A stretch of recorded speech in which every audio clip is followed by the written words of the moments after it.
તો ધીરુ જેવી કોઈની રાડ નહીં, માથે એક પણ હારો વાળ નહીં, આમ સીધો, મોઢામાં જરાય ગાળ નહીં, લાંબા દાંતની બિલકુલ સંભાળ નહીં, ટૂંકમાં શેતાન ને શરમ નહીં ને ધીરુ ને ધર્મ નહીં. આવો હાવ દેવનો દીધેલો. હમણાં એક દી આવ્યો હવારના પોરમાં, હું બેંકે જાતો હતો બરાબર, તો બેડી ગેટા શું વસંતભાઈ ભાતા દો યાર, હું તમારી વાહે અડિયું કાઢતા હોઉં છું, તમે દીધે જાવ થઈ જાવ. મેં કીધું ધીરુ તું તો હવે આ કરોડપતિ થઈને આવ્યો એટલે મને એમ કે બીજા નહીં બોલાવતા, બસ ને એટલું બધું હલકું લોહી નથી ભાઈ અમારું, મિત્રતા નિભાવી જાણીએ છીએ ભાઈ, પૈસો તો ભાઈ હાથનો મેલ છે, તો કાલ સવારે તમને આવે એવી કોઈ વાત નથી, પણ હું તમારી મેં કીધું કામ શું છે એમ નહીં, સાંભળો યાર, હું ક્યાં ખલવાનો આવતો તમારી પાસે આવું. તો આ તો શિયાળો શરૂ થયો ને, કીધી તો બધા માટે છે તારે, એમ નહીં પણ મારે તો જુદી જુદી તો બધું શરૂ થાય છે. હવે મારો બાપ શું કહે છે કે શિયાળો છે ને તો એનું ઘર દીધે ને તમે નોખા તો મને કરાવ્યો છે. હવે એ કહે છે હું આ તાજ પડે છે, બહુ પવન બહુ આવે છે, તો ધીરે તારા ઘરે આવું થોડાક દી. હવે મારા ઘરે આવે એટલે ગમે એવી તાજ હોય તો ગરમી પકડાઈ જાય, પછી તમે ઉપરાણું લઈને ન આવજો કે ધીરિયા તો બાપ દીકરાનો સંબંધ નથી રાખતો. મેં કીધું ધીરુ બાપ છે હવે એ કેટલું જીવવાનો છે, એટલી આપણી ફરજ છે.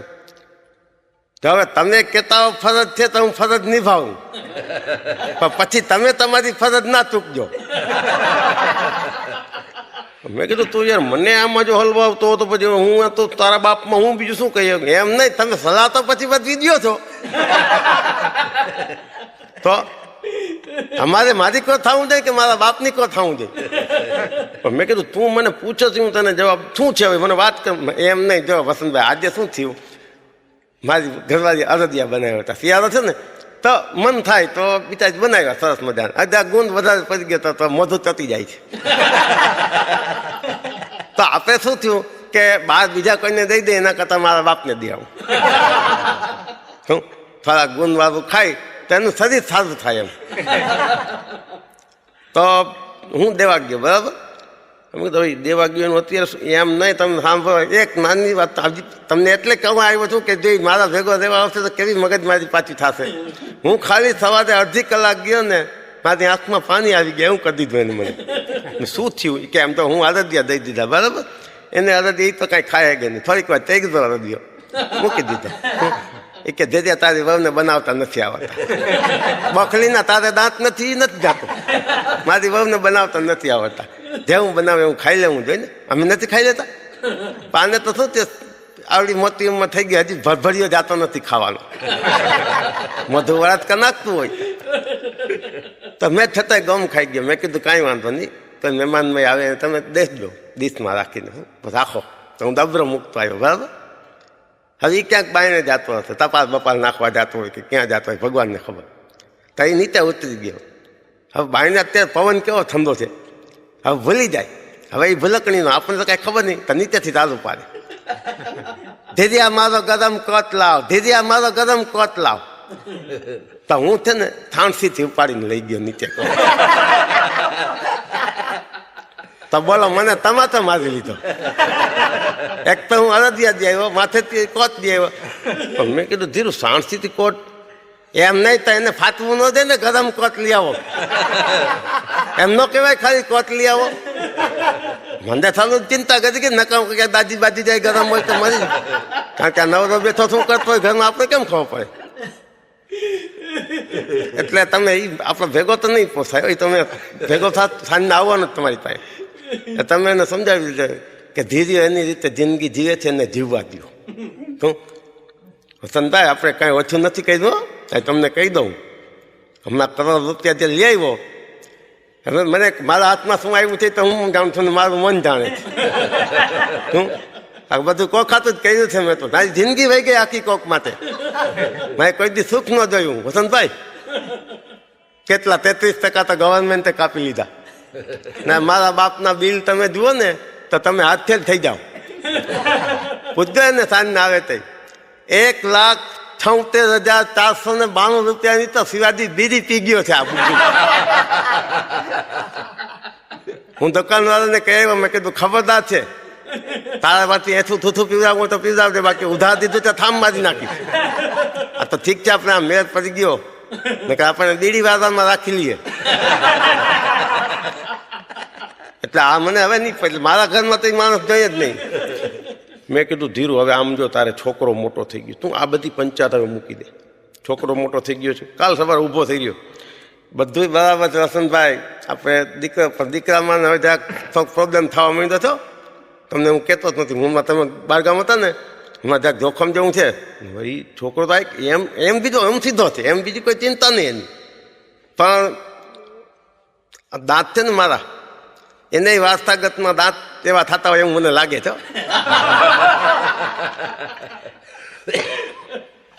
એટલે તમે જો સાંજના નવરાવો તો જોજો, હું તમને જરાક ઈચ્છા કે એને દુઃખ ના લાગવું જોઈએ બિચારા, પણ તમે જોઈ લેજો, તમને લાગશે દેતા એને દાંત ધીરે ધીરે ફૂટે છે મારી જેમ બાઈને.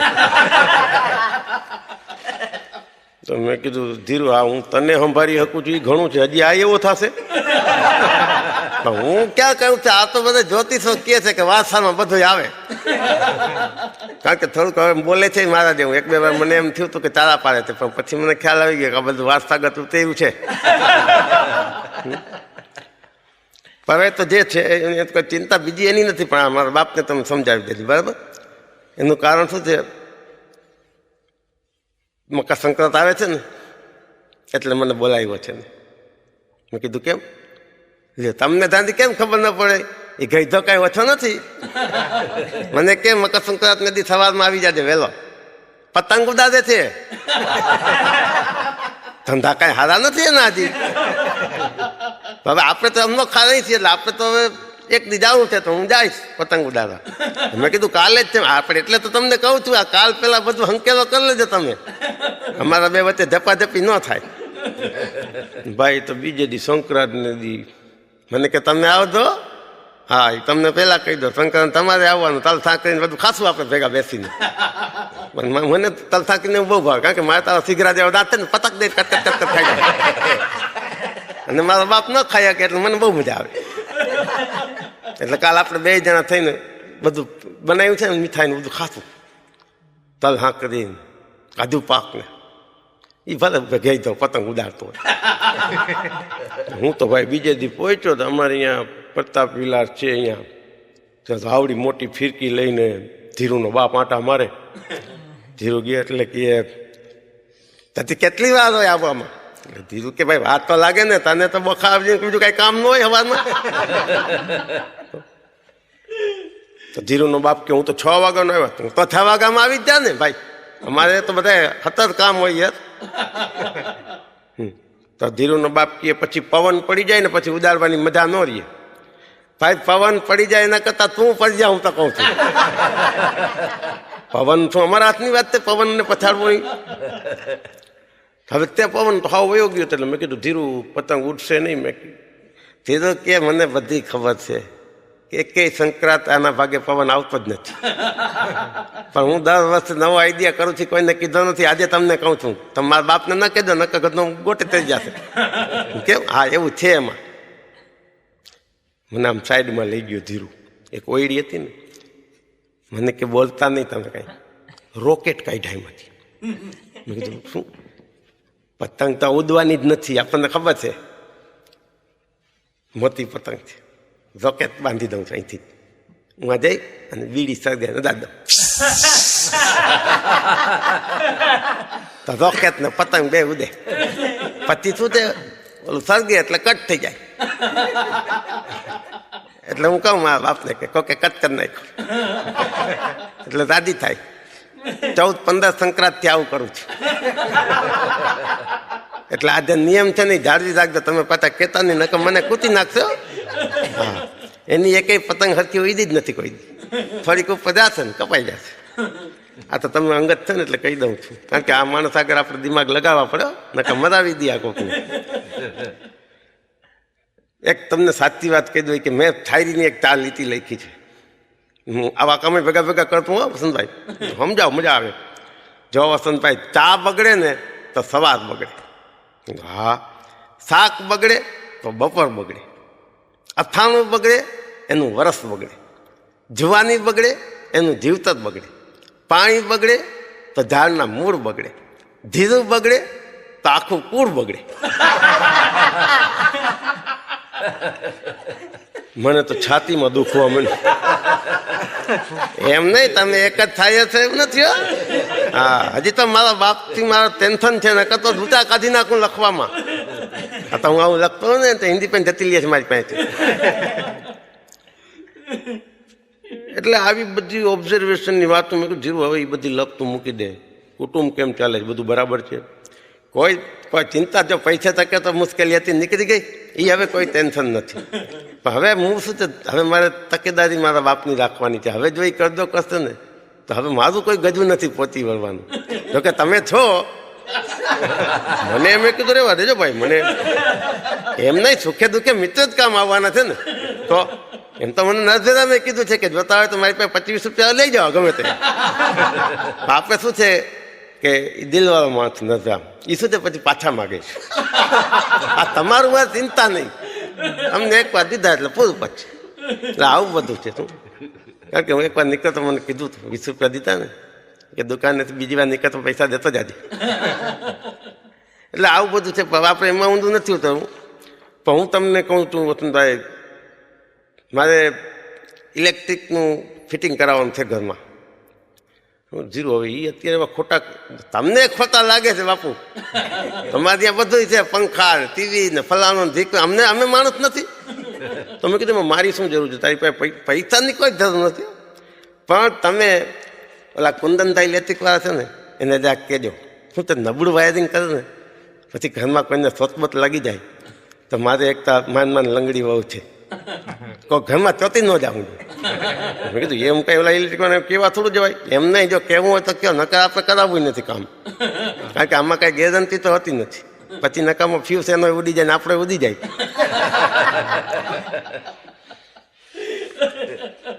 એ બધું કરાવી દીધું. પછી મને કે હમણાં એક જોખમ થઈ ગયું, તમે નહોતા ગામમાં. મારા બાપનો જ વાંક હતો. સવારમાં એ મારા ઘરે આવ્યું. કોઈ દી આવે નહીં, બેલ વાગી ને તમારા વાઈફે કીધું કે રાક્ષસ છે. હું તો પેલા વિચાર રાક્ષસ સમજાયું, મારા બાપ છે તો કાંઈ એવો જ છે. જો ને અત્યારના ફોનમાં આવ્યો છે તો બોલો. મેં કીધું શું આવ્યા છો અત્યારમાં? તો કે પેલા બેસવા તો દે, ચા મૂકો મારા માટે. એટલે ચા બનાવ્યો, ચાલ માર ભેગો કે. તો હું ઊભો થયો તો લાલપુર બાયપાસ નથી, ક્યાં લઈ ગયો મને બોલો. એટલે મેં કીધું મારી નાખવા લઈ જાસ, ક્યાં લઈ જાસ આટલો બધો હાલ. તો કેવા બચ્ચુઓદાની વાડી છે ને આંબાની, એમાં ગઈ બોલો. મેં કીધું શું કામ છે, તમે વાડી લીધી? મને તો ચિંતા કરી ગઈ. મેં કીધું પૈસા પૈસા નથી આપી પાસે, તું જ્યાં ત્યાં સોદા કરી દે કાંઈ. મને કેવી વાત નથી. પણ 2-4 દિવસ પહેલાં નીકળ્યો છે અહીંયાથી બસમાં, જોઈ ગયો કેરીને રૂમો ઝૂમો આંબા ઉપર મફતમાં. એક ઝાડ ઉપર મને ચડાવ્યો, એક ઉપર પોતે ચડ્યો બોલો. પાછો મને એવા ઝાડ ઉપર ચડાવ્યો કે કોઈક આવે એટલે મને જુએ પેલા. તો બચ્ચું તો જ આવ્યો. આમ નજર કરીને નીતા ઉતા રહી. હું તરત નીચે હોય તો એટલે મને કે શું કરો છો? કાંઈ નહીં, બેઠો છો આંબાની ઝાડ ઉપર. બેઠું તો આ કેરી લીધી ને તાઈતા ઉપર ચડીએ તો 2-3 ખાઈ તો ખરા ને કે આમ થમ તો કોઈ થોડું ઉપર ચડ્યું હોય. તારા બાપને બોલાવો, હાલાત ઘરે આવ. તો પછી મને શું કહું? તો મેં કીધું ઘરે જવાની કઈ જરૂર નથી, આ બાજુના ઝાડ ઉપર જ બેઠો છે. તો બોલો બચ્ચું વધારે નીચેથી વાંસળો ભરાવીને મારા બાપને પછાડ્યો નીચે. તો બોલો મને મારવા માંડ્યો કે બાપનું આવું કોઈ દી ખરાબ બોલાય? એટલે તું મને લઈ આવ્યો લાલપુર બાયપાસ સુધી હાલીને, અને હું તો કેરી મારા દાંતથી હરકી ખવાતી ને હું તો સીધા શકું પસંદ થાય. હા, હું કેરી ચૂસવા જાઉં ને તો લાગી જાય મોઢામાં. એટલે હું ને આ બોખો પચક દઈને પી જાય રસો. કારણ કે એને તો દાંતમાં જ કાંઈ છે નહીં, ગોટલી કેટલી ચાલી જતો છે. એટલે આ બધું આવા ધંધા કરે. આપણને કોઈક દી માર ખવડાવે. આ તો શું છે, હું જરા કરગરીને બધું થાળે પાડી દીધું અને એને મેં આપી દીધા. મેં કીધું 30 રૂપિયા, અમે તો 2-3 કેરી ખાધી છે, 30 રૂપિયાથી. મેં કહે એટલે આને તમે કહી દેતા જ્યાં નવા ધંધા હોય ને એમાં મને સામેલ ન કરે અંદર. કારણ કે એનું નિવૃત્ત જીવન છે, એને કોઈ મારે જ નહીં. આપણા મોટાને કોણ મારે? આપણને કૂટી નાખે જુવાન સમજીને. આપણે એના હાથું થઈને કેટલુંક માર ખાવું. પછી હવે મેં કીધું ધીરું એ બધી આ લપડાજી કરતા તું હવે નોકરી ક્યાંક ગોત. આ પૈસા આવી ગયા છે ને એ થોડા ઘણા એવી રીતે વ્યાજે મૂકી દે, તારે બેઠા બેઠા વ્યાજ આવે ને એક નાની સૂની પડે. નોકરી કરતો ને તો સમાજમાં 2 માણસ કહે કે ના તે સમાજમાં આપણે કાંઈ કોઈના ખાઈ નથી ગયા એમ નહીં, પણ આ તો કરવી હોય તારે તમારે છે ને જે સલાહ દેવી છે. નોકરીનું ક્યાંય છે ઠેકાણું? મેં કીધું ભાઈ તું જો કે તો હું વાત હલાવું. તમે નોકરી હું ક્યાં ના પાડું છું, મહેનતું છું યાર. તો તમે કીધું એક કામ કર, કાલ અમારે નવીન શેઠ છે ને અહીંયા જા, હું તને ચિઠ્ઠી લખી દઈશ. ગયો અહીંયા ગ્રેન્ડ માર્કેટમાં વસંતભાઈ મોકલાવ્યો છે. એટલે નવીન શેઠ કે બેસો, શું કામ આવડે તમને? હવે તમને શું કામ આપો છો એ પેલા કયો તો કહું તમને. મને શું આવડે છે એ બધું તમે જાણશો તો મહિના વેતન નીકળી જાય. તમે એમ પૂછો ધૈર્યાને શું નથી આવડતું તો હું કહું. બાકી આવડવાનો પ્રશ્ન તો તમે અવાજ કરો તો કે ભાઈ ઓફિસનું બધું કામ કરવાનું છે, એ તમારે કામમાં પિસ્તોલ જેવું આપણું કામ. વસંતભાઈ સમજીને જ મોકલો હોય અને હું વસંતભાઈની જબાન ઉપર આવ્યો છું. એટલે એ તમે તમારી ઓફિસ હવે મારી ઓફિસ. એ કે કેમ તારી ઓફિસ? એટલે એમ નહીં, એ રીતે કામ કરીશ એમ. કે તો ભલે નવીન ચંદ્રન ટેન્શન થઈ ગયું કે નામ ઉપર કરી લઈએ. તો કે જો તમારું કામ જોઈશ, વસંતભાઈ મોકલા છે એટલે બરાબર જ હશો. તો નવીન શેઠ કે આ ચાલુ વર્ષે 500 રૂપિયા તમને પગાર આપશો મહિને. આમ સારું હશે તો આવતા વર્ષથી તમને 1000 કરી દેશું. ધીરું તો ચંપલ પીને હાલતો થયો. તો નવીન શેઠ કે ક્યાં જાત? ના હવે હું આવતા વર્ષે 1000 થશે ને તો જ આવીશ. આમ તો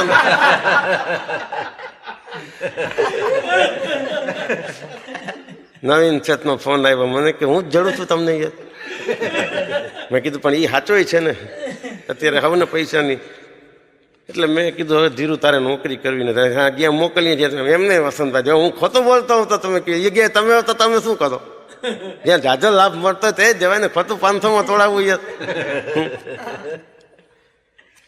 હમણાં તમે અમે બધા ખર્ચા છે આપણે કાંઈ એમને બધું નથી. પગાર આપતો હોય તો કામ આડા દેવા થાય. તો અત્યારે મારી પાસે સગવડ છે એટલે બધા હોશિયારી કહે છે.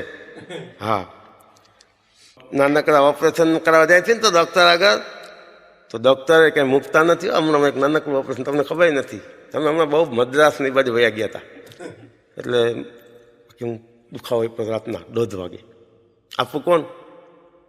મારી બહુ ભલે લંગડી છે પણ તરત જ ડૉક્ટરને ફોન કર્યા બધું દોડાદોડી કરી લીધી બિચારી. રિક્ષાવાળો ઓળખીતો હતો એમાં સુવડાવી દીધો મને. તરત જ ડૉક્ટર આગળ ગયા, રાજાણી સાહેબ છે આપણે, બહુ સારો ડૉક્ટર. પણ મને કે નાનું ઓપરેશન કરવું પડશે તો મને બેભાન કર્યો. બરાબર, તો બેભાન કરતો હતો ને તો હું ખીચામાં પૈસા હતા તો એ હું ગણતો હતો. તો ડૉક્ટર મને કે અત્યારે ધીરુભાઈ પૈસા નથી દેવાના, ઓપરેશન પતી જાય ને પછી દેવાના છે. મેં કીધું હું દેવા માટે નથી ગણતો, તમે મને બેભાન કરો ને પેલા મારે ગણિત લેવા દે ને કેટલા હતા.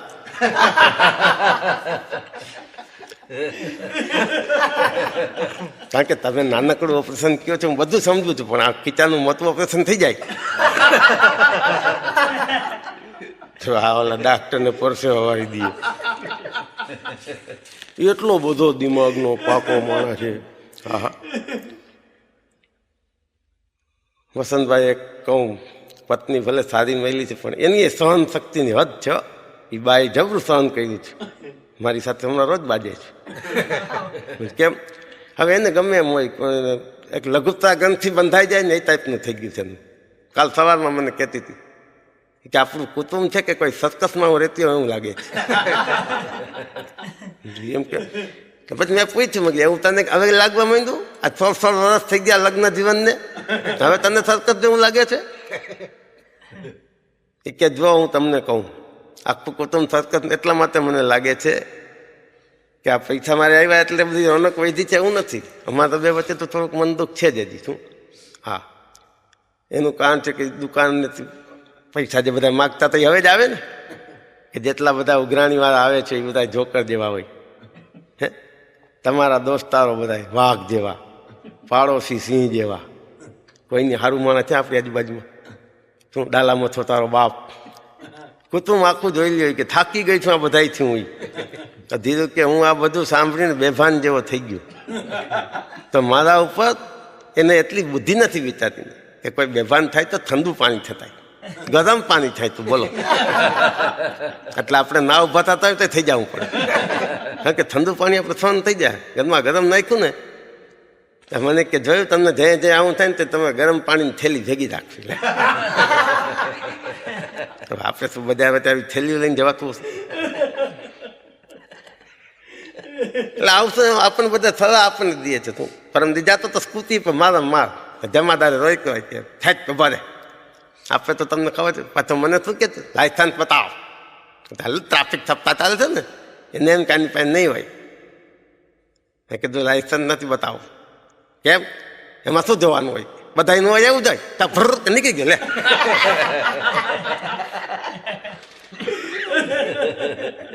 કેમ કોઈ દી લાયસન્સ એને જોયું ન હોય? બતાવો બતાવો.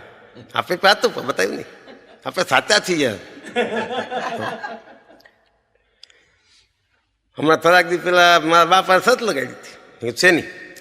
મારા બાપ હોશિયારી કરતો હતો કે હું ઘાસલેટ પી જાઉં. ઘાસલેટ કદી કોઈ પીએ? તો મારો મગજ ગયો. મગજ ભલે પીતો હોય, તમે બાપ દીકરે સત લગાડી 5 લીટર પી ગયો બોલો. પછી તો હોસ્પિટલ લઈ જવો પડ્યો, કારણ કે કોરે કોરું પી ગયો હતો. તો ડોક્ટરને આમ ખવડાવ્યો ને તો ડોક્ટરે પૂછ્યું કે શું થયું છે? એટલે મેં કીધું 5 લીટર ઘાસલેટ પી ગયો છે. તો ડોક્ટર કે તારો બાપ છે કે પાઇમસ છે?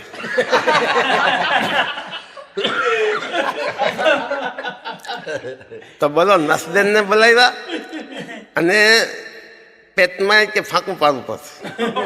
મેં કીધું કેમ? તો કે તો ઘાસલેટ નીકળશે કેમ? પણ મેં એને કીધું ડોક્ટર એટલો બધો ખર્ચો ના કરવાનો હોય, મારા વાઈફમાં બુદ્ધિ બહુ છો, ભલે આમ લંગડી તરત જ આવી ઘરેથી. મેં કીધું તને કોને કીધું હોસ્પિટલ આવવાનું? કાંઈ ખતા કરવાની જરૂર નથી. બાપુજી મોઢામાં દાંત તો છે ને, બોકો છે ને, દાંતું ફાડી રાખ્યું. ડૉક્ટરની યાદીમાં મારા વાઈફે ઘાસલેટનો પંપ મોઢામાં ખાલી દીધો. અને મને કે આ ઉપરની ડીચકી પકડી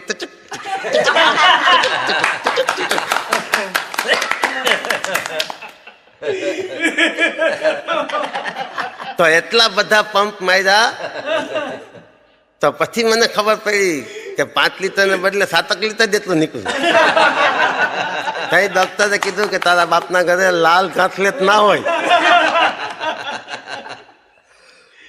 પછી તો કે 3-4 દિવસથી આરામમાં થઈ ગયો એમનું, પણ સારું થઈ ગયું. પણ આમ ઘરવાળી દી મગર નકલો ડોક્ટર 5-10 નો દત્તો લઈ લે.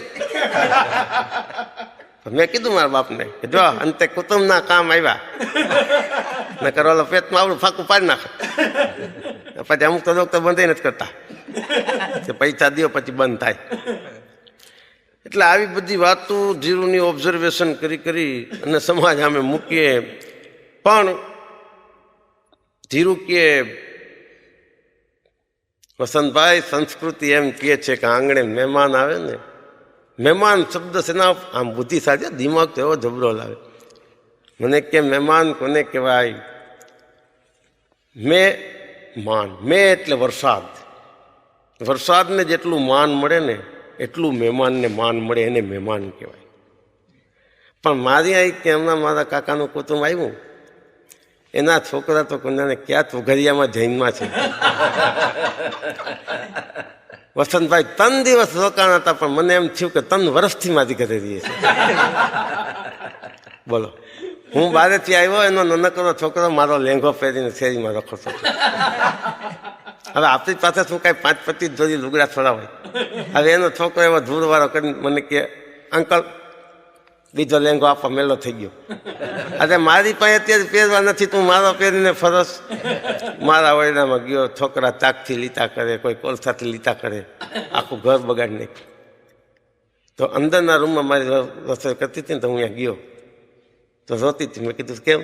તો કે હું ગોયણા બનાવીને રોટલી ના રાખું છું ને, તો છોકરા કેચ રમીને ફગાવી દઈએ બધા. તો મેં કીધું હવે તો કાલનો દી છે, પરમદી તો કાકા જાય છે ને શું કે, પણ હવે એક દિવસમાં તો ઘણું થઈ જશે કે શું. જો હાલ સંડાસ આગળ ગોરા ઢાંકણું મૂકી આવ્યો છે, છોકરો લઈ આવો જાઓ ગોરો ઢાંકણું. હું ગયા હતા તેને કાકા બેઠા હતા. તો ધીરુ કે કાલની ટિકિટ લઈ આવ્યો છું કાકા સૌરાષ્ટ્ર જનતામાં. તો કે ભલે. મૂકવા ગયા. હવે કાકાનું કુટુંબ 5 છોકરા, 2 માણસ 7 જણા, 3 છોકરાની અડધી ટિકિટ, 2ની આખી એવું બધું ગોઠવેલું હતું હાઈ ક્લાસ. તો હજી ટ્રેનને વાર હતી ઉપરવાની. તો હું એન્જિન ડ્રાઈવર આગળ ગયો. તો બોલે એન્જિન ડ્રાઈવરે મને તમાચો મારી લીધો. આપણે કાંઈ લઈને મેં ખાલી જઈને પૂછ્યું એન્જિન ડ્રાઈવરને કે આ કેટલી એવરેજ આપે. એ કે 25 વર્ષથી હું નોકરી કરું છું એન્જિન ડ્રાઈવરની, આવું કોઈ દી કોઈ પૂછ્યું નથી. તું તો જાણી ટ્રેન વેચાતી લેવી એવી રીતે વાત કર. તો મારા બાપે આવ્યો તો ભેગો મૂકવા. એ વારી વચમાં દાયો થયો. મને તમારે તો એમાં પડ્યો, નકર ના મારે, નકર મને માર્યો નતો. પણ મારા બાપે શું કીધું કે અમારે ટ્રેન નથી લેવી, અત્યારે અમારી પાસે સગવડ છે ને એ ખાલી પાતા લઈ લી, ટ્રેન પછી સગવડ થશે તઈ. એટલે માર્યો મને કે બાપ દીકરો ભેગા થઈને મામા બનાવો છો. એટલે આ બધું કુટુંબની વાતોમાંથી મેં જોક લઈ. એમ તો રસિકભાઈને ઓળખો ને તો વસંતભાઈ કીધું હા. રસિકભાઈ મને આપણે કોઈ દિને ઘરે નહોતા ગયા, તો મને કે તાપ્યો આવજો. તો હું એના ઘરે ગયો તો ઓતા ઉપર એક કદરૂપા જેવા કોઈક બેન બેઠા હતા. તો મેં પૂછ્યું કે રસિકા કદરૂપા બેન કોણ છે? તો બોલો મને કે મારી વાઈફ છે. હવે આપણે એના ઘરમાં પછી ચા ઉતરે ઘરે, કારણ કે એ જ પાછા ચા બનાવીને આવ્યા. એવા બેકાર હતો મેં કીધું સુંદર ચા, પત્ની બધાને હોય ચા બનાવી દે એવી. એટલે આવું કે પેલા જાણી લેવું કોની વહુ છે, કેવી છે, શું છે, પછી આપણે ચા પીવા જાઉં. મેં કીધું ધીરું બધી વાતમાં ઉતાવળ, હું ઉતાવળ નથી કરતો, એ લોકો ઉતાવળે ચા પીવા બોલાવી જાય છે. નકર એને પહેલવેલા આપણને વહુને બધું દેખાડવું કે ભાઈ જો તમે કદરૂપા બધું બોલતા ને અમારા વહુ છે, એટલે આપણે શું ખબર હોય. આપણે તો એવું છે ને રસી કેવો દેવાનંદ જેવા લાવે, આપણે થોડું એમ થાય કે પણ આમાં એવું છે કે વાંદરી સફરજન લઈ ગઈ એ ટાઈપનું થયું છે. તો એને આપણે એવું જ છે ને સંતાનમાં ચાલે રાખતો બધાને શું. અમે તો કુટુંબમાં બાજીએ ને અમારે જો હમણાં પરમદી મારી વહુ મને કે તું કૂતરો છો, બોલો આપણને કેટલું દુઃખ થાય. પત્ની ઉઠીને આપણને કૂતરો કહે પછી તો મારો મગજ ગયો. મેં કીધું તો તું કૂતરી જા. આ છે ને કુટુંબમાં બાજાબાજી થતી હોય ને સંસ્કાર બાળકોમાં આવે. આને નથી ખબર લંગડીને. તેને મને કૂતરો કીધો, મેં એને કૂતરી કીધી. મારો છોકરો કે હું તમારું ગલુડ્યું.